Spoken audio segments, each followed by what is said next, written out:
detik terakhir gitu Pak ya. Yap, dan kita juga bakal lihat ronde ketiga nih. Kalah hari ini map yang paling gue suka sih, karena perang mulu biasanya cepet lagi game kan. Iya.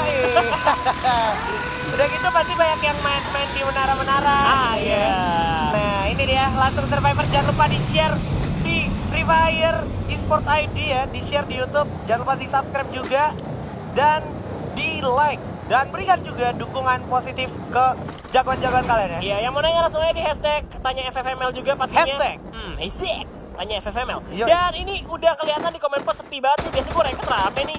Gak asik banget ya. Nggak asik ya. Kali ini emang komen post diamanin dulu sama Riza dan kawan-kawan. Tapi udah ada early fight langsung dari Red Bull Rebellion melawan DG Esports. Di sini Mr. Home sudah terkenal dan ada Easy yang terpantau oleh Ziko. Masih dengan satu plasma gunnya. Mora melihat dengan M40 ada Easy bersiap dengan sepatnya. Macam-macam jam-jam udah bakal langsung satu orang tumbang begitu aja. Nyisakan J aja. Akankah ini menjadi akhir dari Red Bull Rebellion di game ronde ketiga? Karena udah ada Abed yang siap setup posisi. Langsung karena saya. Itu dia. Hasta la vista untuk Red Bull Rebellion. Biasanya nih ya, tim yang habis disamper Michelle mana tuh Buya. Iya. Tapi ini kebalikannya.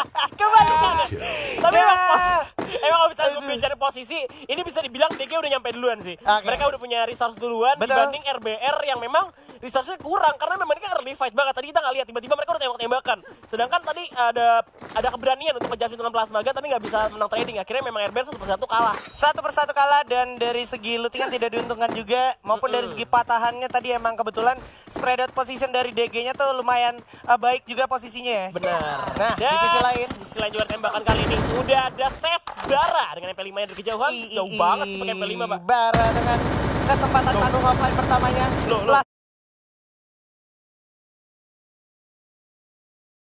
di firing aja dengan MP5. Cukup pede untuk paling nggak memberikan upaya ini aja ya, haras aja ya ke arah musuhnya ya. Iya, musuhnya tuh udah di atas, dia masih ngecek yang ada di batu. Berarti emang dia berpikir di batu juga masih ada orang. Iya, paling nggak dia memastikan gitu ya, ngasih fire abuse juga di mana Devil ternyata harus terculik.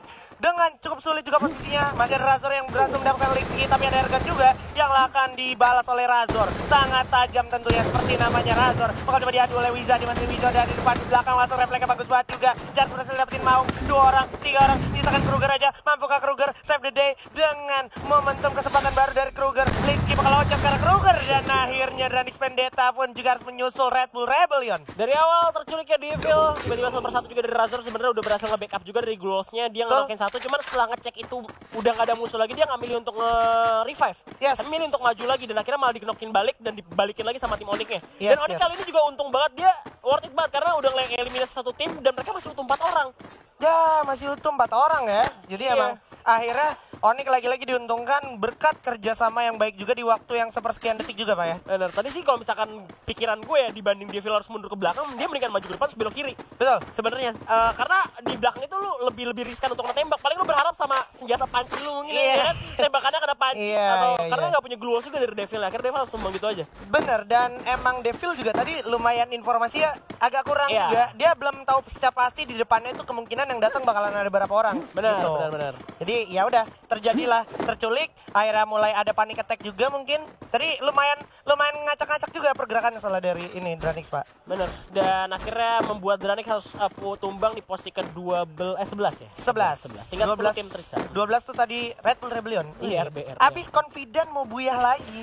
Weh, Kak, nih mau buyah kok. Udah bakal-bakal gue nih, malah salah. Nih, Michelle Wanda Effect ya. Michelle Wanda Effect. Mantap. Dan moving ke arah Boss Titan sepertinya. Ini dia langsung dikasih lihat player of the match Kojak. Yoi, dengan konfidensialnya di in game maupun di luar game tadi ya, kita bisa lihat ya. Tadi di ronde kedua memang dia galak banget sih. Gila. Gue gak pernah lihat Kojak teriak-teriak kayak gitu loh. Dia biasanya cuman apaan sih bang gitu. Tapi kayak gitu ya. Jadi hati-hati ya sama orang pendiam ya. Udah kebentuk nih mentalnya sekarang. Udah kebentuk mentalnya. Nah ini emang diperlukan ketika lo menjadi pro player gitu. Mental panggung offline tuh perlu banget Pak. Apalagi di liga ini mereka bakal jadi kuat banget sih, karena mereka liga juga, terus offline juga pastinya ketemu semua. Tadi Aim God juga dilihat udah mulai munculin ya kan. Yoi. Cara mainnya di ronde pertama ya. Di ronde pertama. Gila, serem banget. Apalagi cosplay jadi ini ya, jadi Sailor Moon juga ya. Iya, Aim God dari pertama dia pakai itu, pakai baju cewek itu. Tapi by the way, nah ini dia bakalan coba melakukan rotasi juga setelah mendapatkan informasi dari green zone atau dari infobox ya. Ya, saudaranya sendiri nggak tuh di atas. Aduh. Apakah bakal coba dihajar tanpa ampun mengingat ke Nightmare itu adalah kesatria dari mimpi buruk, ya kan? Waduh, mimpi buruk. Tapi kali ini di atas juga ada Titan nih. Titan kan kita tahu sendiri dari namanya Titan, besar gitu ya. Raksasa. Yoi. Apakah mereka akan mendapatkan 20 poin seperti dengan namanya? Oh, tapi mereka milih untuk ke bawah terlebih dahulu. Karena memang kalau misalkan lu rotasi ke atas bahaya sih kalau misalkan nggak ada vision ya. Apalagi nggak punya grapple hook juga misalkan gitu. Okay. Bisa naik ke atas, bahaya banget nggak ada vision. Mendingan lihat dari bawah juga, nunggu suara tembakan yang ada sih. Karena memang tinggal 40 orang nih kalau misalkan lu lihat kan. Benar, dan mungkin turn back pointnya lebih ke arah tadi dari bos ke Nightmare tuh posisinya di bawah semua. Dan kebetulan yang bos Titannya nggak bisa sempat sampai patah banget ke arah bawah nengoknya. Jadi nggak dapet infonya, Pak. Stepnya tuh kedengeran lagi lari. Walaupun stepnya kedengeran. Iya, gitu. kedengeran. Cuman pastinya bahaya juga kalau misalkan lu munculin badan gitu kan. Karena Karena tembak tadi dari bawah. sendiri tadi yang di atas Refinery itu ya. Oke, dan kita bakal lihat standing sementara Bigetron Beat dan juga Red Bull Rebellion ternyata mengungguli klasmen, Pak. Bersama dengan bos Titan di sana, DG Esport, Boom Esport, RRQ Hades juga. Yes, dan juga masih ada juga bos Nightmare, Saudara Esports, EVOS Esports, Onyx Olympus, Dranic Esports, dan First Rider Bravo. Wah, ada apa ini? EVOS Esports sama Onyx Olympus bersama dengan Dranic Esports yang memang lagi memuncaki pemuncak klasemen ya. Setiap harinya sih memang gitu sih kan kalau kita minggu ya terus day 1, day 2 sampai day 5 kali inilah. Betul. Itu memang banyak tim banget yang nggak selalu di atas gitu, nggak konsisten. Cuman gue ngelihat satu tim yang konsisten banget tuh RBR ya. Dan Bigetron Beat juga dari day ketiga udah mulai stabil nih. Lebih ke arah kerasnya tuh kelihatan. Iya, udah mulai keras. Bigetron Beat tuh kerasnya kelihatan. Tadi kita bisa lihat juga di game pertama setup ke arah RRQ di arah Mars Electric ya kan. Kelihatan gitu, dan ini dia. Ya, jadi buat gue ingetin lagi, sekali lagi, buat para survivors yang lagi nonton, kalian bisa nanya-nanya nanti di kolom komentar, langsung aja di komen. Jangan lupa sertain hashtag ya kan? Hashtag tanya FFML. Yoi, langsung di komen di kolom komentar. Mungkin kalian pengen nanya tips jadi pro player, atau tips biar nggak tegang panggung offline. Bener. Ya kan, tips biar bisa satu lawan banyak orang gitu kan. Solo squad. Kayak tadi Kojak ya kan, satu persatu ditap-tapin, dimajuin. I'm God ya kan. Dia percaya sih di belakang bakal support. Jadi dia maju ke depan. Gue yakin teman-teman gue bakal support Fire juga dari belakang. Dan ini ada rotasi yang menarik juga, di mana arah kita dulu lihat mereka lagi-lagi nahan zona ya. Menggunakan rotasi yang sama. Strategi social distancing. Oke, dari dan Boom juga. Iya. Boom juga, karena memang dia juga butuh social distancing, mengingat poinnya dia yang emang harus dijaga, paling nggak dikonsistenin dulu biar dia nggak ada di bottom frag lagi, Pak. Ali ini. Permainan kayak gini tuh bisa dilakukan karena ada inhaler juga sih kalau gue rasa sekarang. Karena inhaler ya bisa bikin lo lebih sustain juga, lebih gampang bisa dipakai buat lari juga. Yes. Dibanding jamur kan, lo harus nunduk dulu makan jamur. Iya, inhaler sama jamur itu sebenarnya saling bersinggungan, tapi memang sekarang lebih efektif inhaler karena red dropnya juga lumayan banyak. Banyak banget ya. Jadi kayak gue kadang kalau main bisa sampai bawa 20 inhaler, Pak. Enak sih itu. Karena itu juga gak berat. Iya, tapi kayak gue lebih sering kalau udah masuk zona terakhir ngasih inhaler ke musuhnya. Ke jump shot aja pada akhirnya gitu ya. Jump shotnya pada maju aja. Nah, ini dia. Rotasinya sudah mulai terlihat juga. Jadi EVOS mau nggak mau kalau dia mau lurus, pasti kemungkinan besar ketemu sama First Rider Bravo, Pak. Iya, kelihatan juga. Tapi di sini juga udah ada Mr. 05 yang pastinya udah memberikan info di depan madam musuh. Kalau misalnya kelihatannya gerak-gerak masih di spotnya aja, masih di pick ya, diintip-intipin dikit-dikit dan mulai masuk perlahan ke arah dalam zona. Memang belum ada yang bertabrakan, tapi yang bisa jadi tabrakan tuh tadi EVOS sama First Rider. Betul. Chance paling besar ya? Iya, chance paling besarnya bakal di sana. Karena memang EVOS, Boom juga masih di luar. Dan kali ini juga kita lihat ke arah EVOS udah pakai grapple juga di straight. Bakal coba untuk naik ke arah atas. Ternyata itu ada di high ground ya, high ground banget itu malah. Benar, jadi memang advantage sekali lagi boleh gue bilang ini diunggulin sama First Rider Bravo. Iya. Tinggal gimana caranya eksekusi dari EVOS-nya ini nggak ketahuan atau memang dari First Rider Bravo langsung komit untuk ngajar para pemain dari EVOS Esports, Pak. Nah, ini harus pemanfaatan dari patahan juga ya, karena memang ini bukan patah lagi ya, udah bener-bener blind banget, lo nggak bisa ngeliat ke bawah kalau misalkan nempel banget sama sama batu-batu yang tadi di pinggiran.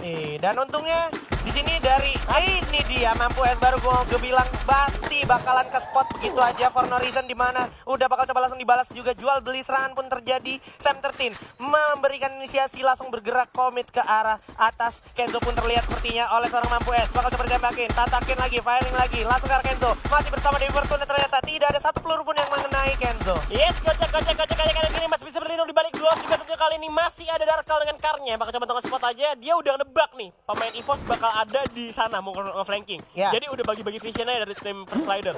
Oke, masih dipantau dulu di mana akhirnya Zona pun memaksa mereka semua untuk menarik diri karena kalau sampai telat itu bakalan fatal banget mengingat Zona akan cenderung lebih kecil dan lebih kecil lagi. Iya, dengan keputusan yang bagus banget dari First Rider, mereka nggak lari ke arah yang sama EVOS karena bisa aja tiba-tiba dibalikin sama EVOS-nya. Yap, dan ini komit yang baik banget dari First Rider Bravo. Dia percaya banget sama Bravo si Darkol, ini bakalan menjaga paling nggak vision di arah belakang, memastikan EVOS tidak mencoba membuntuti ya. Iya, makanya bisa dibalikin. Tapi kali ini juga ada tembakan ke arah Darkol. Oh, udah kena zona masuk gua. Dan ada kaleng nggak dipakai juga sama Darkol. Yes, udah kayaknya kebakar juga sih tadi kedengaran suaranya. Oh iya, ditembakin ya. Iya, ditembakin. Jadi emang Darkol harus menarik diri dulu. Paling tidak bakalan bertemu di zona berikutnya. Dan ini dia sudah ada tim yang sedang melakukan strategi social distancing di mana depan udah ada kawan-kawan dari Onyx Olympus. Wah, mereka sih benar-benar social distancing banget sih. Mereka nggak mau masuk ke dalam zona duluan. Mereka benar-benar mainnya sabar banget, benar-benar sabar. Tapi Onyx pun udah ngeliat ke arah hierarki. Iya, itu dia. Onyx pun udah paling nggak nge-spot, oh di sana di luar zona ada tim-tim yang memang akan mencoba masuk ke zona berikutnya gitu ya. Iya, udah pegang sniper di sini juga. Maksud gua AK ya, AK-47-nya juga udah ada cup 4. Dan ke depan tadi bakal coba untuk regroup dulu bersama teman-temannya. Kawan yang di depan juga ada musuh lagi di zona duluan. Yes, dan itu adalah Ses. Iya, Ses. Pelontar. Itu dia, bakal coba dihajar dulu. Firing pun tak terhindarkan lagi, bakal coba ditembakin aja. Sohead ternyata dan kawan-kawan dari Boom Esports. Masih ada refleks keluar bagus. Lux berhasil mendapatkan satu orang. League Sky di sana nggak mungkin tertolong. Sulit banget posisinya League Sky. Oke, bakal diharap dulu. Aircon cukup berani. Berhasil dapetin satu Lux gitu aja. Bakal coba langsung di komiti end. Tanpa ampun, without no mercy. Sementara di depan udah ada Ses juga yang akhirnya memanfaatkan keuntungan dari momentum yang terjadi, Pak. Itu bajunya Ergon kayaknya nyatu sama tanah ya. Kayak mirip-mirip nyaru-nyaru, makanya dia bisa nembak juga. Ternyata Ergon berhasil terkena sniper dari Legalot. Legalot dari third party hierarki di belakang. Oh my god. Ini strategi social distancing, Pak. Akhirnya menguntungkan lagi-lagi untuk RRQ Hades, di mana udah memakan satu korban. Boom pun harus berjaga-jaga karena memang posisi di arah atas high ground masih belum terdeteksi dengan pasti. Mampu S pun berhasil mendapatkan Kenzo. Legalan pun udah akan coba dijamkan oleh Jar. Berhasil mendapatkan satu juga. Haide masih memastikan posisinya di arah depan. Ada para pemain dari JG Esports, di mana Easy berhasil dapetin satu orang. Garek Mr. 05 jatuh, dihabisin begitu aja. Lagi-lagi Baby berhasil dapetin Easy. Tukeran pelontar di sana dari Bigetron Beat melawan DG Esports. Iya, sementara waktu di mana-mana tim juga perang. Di sini masih ada bos Nightmare juga yang perang dengan Bigetron. Regar bakal kena tembak lagi, masih bisa bermenung di balik rumah juga. Mereka punya kampan yang cukup baik juga, tapi hati-hati pelontar tentunya. Yap. Ini ada pelontar dari Maybe dan juga tadi dari teman-teman DG Esports, Pak, yang memang harus diperhatikan. Dan sekarang posisinya Pac-Man sudah harus terkena down oleh luar zona, di mana Stroid pun harus jatuh. League Sky berhasil mendapatkan momentum juga untuk mendapatkan kesempatan. Di mana kalau kita perhatikan Cantu udah low banget, udah sulit banget untuk ketolong. Barat masih menjadi orang yang sangat merepotkan untuk teman-teman yang ingin masuk ke dalam zona dari Boom Esports, di mana Nothing, Pac-Man dan kawan-kawan dari RRQ bersama dengan Boom harus puas di luar zona. Satu persatu harus hilang begitu saja. Ini zonanya masih udah kecil banget dan ini masih banyak banget. Akhirnya Hades harus tereliminasi juga di posisi 9 hingga 8 tim tersisa. Akhirnya social distancing mereka strateginya nggak berhasil di match kali ini. Yap, karena memang ada tim-tim kayak model Ses yang bisa manfaatin manfaatin dalam zona. Dan kita lihat Boom Esports tidak berhasil membuat timnya mampu bergerak ke placement yang lebih tinggi lagi akhirnya. Dimana kalau kita perhatikan juga masih ada Darkol bersama Souza berhasil dapetin Tupai begitu saja. Masih coba inisiasi dulu, masih ada Souza mencoba membalas. Dimana kalau kita perhatikan tersisa Darkol bersama Souza dengan 4 place kill point yang diamankan.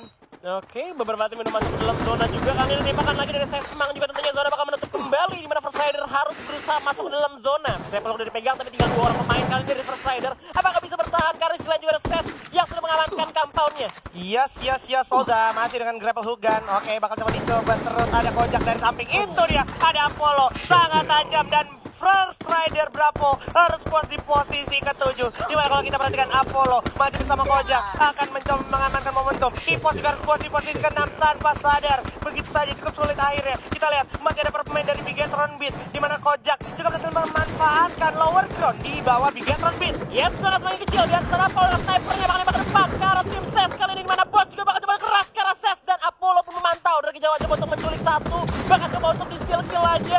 Dan kita lihat Nathan berhasil mendapatkan aim gun. Cuma ternyata kita lebih ide. Berhasil mendapatkan nyata kali ini. Hanya ada Apollo juga dari atas. Dari ketinggian. Batu untuk Sniper, dapat satu colongan kill. Di kanan masih ada Degi dan gak dibiarkan sama mereka.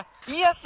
Dan DG akhirnya mendapatkan momentum untuk ini, di mana Kocak berhasil dapetin satu, Azriel juga berhasil mendapatkan satu orang knockdown di sana. Zona udah makin kecil, makin nyempit. Rengar udah ngomongin ketolong, masih ada Maybe. Apakah Maybe bisa menolong temannya? Tidak, ternyata karena Kocak langsung cobain gitu aja. Anda juga sedikit kelimpungan karena memang ada Abed firing langsung ke arah depan, di mana para pemain dari DG juga berhasil dapetin keuntungan, dan Kocak pun harus menjadi korban dari kejamnya Zona. Udah terlihat Hayden pun terdeteksi oleh Apollo.